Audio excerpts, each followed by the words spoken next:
नंगे पैर सैकड़ों किलोमीटर की पैदल यात्रा, कंधों पर लकड़ी का ढांचा और उसमें टंगा गंगा जल। श्रावण मास आते ही भारत की सड़कें भगवा रंग में रंग जाती हैं। लेकिन क्या आपने कभी सोचा है कि जिस कावड़ को हम सिर्फ एक परंपरा समझते हैं, उसके पीछे की त्याग और भक्ति की कहानी कितनी गहरी है। कावड़ सिर्फ एक तरह की नहीं होती, कोई दौड़कर जल चढ़ाता है तो कोई जमीन पर रेंग कर। लेकिन इनमें से सबसे कठिन कावड़ कौन सी, और कावड़ यात्रा का वो एक नियम क्या है जिसका टूटना सीधे यात्रा का अंत कर देता है। चलिए जानते हैं आज के इस आध्यात्मिक सफर में। कावड़ के अलग अलग प्रकार अचानक नहीं बने, बल्कि यह समय के साथ भक्तों की श्रद्धा, उनकी शारीरिक क्षमता और उनके संकल्पों से विकसित हुए। त्रेता युग में जब श्रवण कुमार ने अपने माता पिता को बहंगी में बैठा कर यात्रा कराई तो वो समर्पण की कावड़ थी। जब भगवान राम ने सुल्तानगंज से देवघर तक पैदल चलकर जलाभिषेक किया तो वो पैदल कावड़ बनी। समय बदला और जैसे जैसे लोगों की मनौतियां, मन्नतें बढ़ती गईं, भक्तों ने खुद को शिव भक्ति की कठिन से कठिन कसौटियों पर कसना शुरू कर दिया। इसी भक्ति के भाव से जन्म हुआ कावड़ के अलग अलग रूपों का।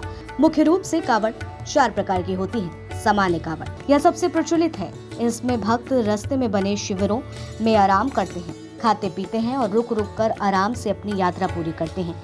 झांकी कावड़, इसमें भक्ति के साथ कला का संगम होता है। बड़े बड़े ट्रकों या ट्रॉलियों पर भगवान शिव, राम मंदिर या धार्मिक झांकियां सजाई जाती हैं और डीजे के भजनों पर नाचते गाते शिव भक्त आगे बढ़ते हैं। डाक कावड़, दौड़ती हुई कावड़, यह यात्रा का एक अद्भुत, बहुत ही रोमांचक और कठिन रूप है। इसमें जल उठाने के बाद एक भक्त सेकंड के लिए भी नहीं रुकते। कावड़ियों का एक ग्रुप होता है जो बारी बारी से जल लेकर बिना रुके लगातार दौड़ता है।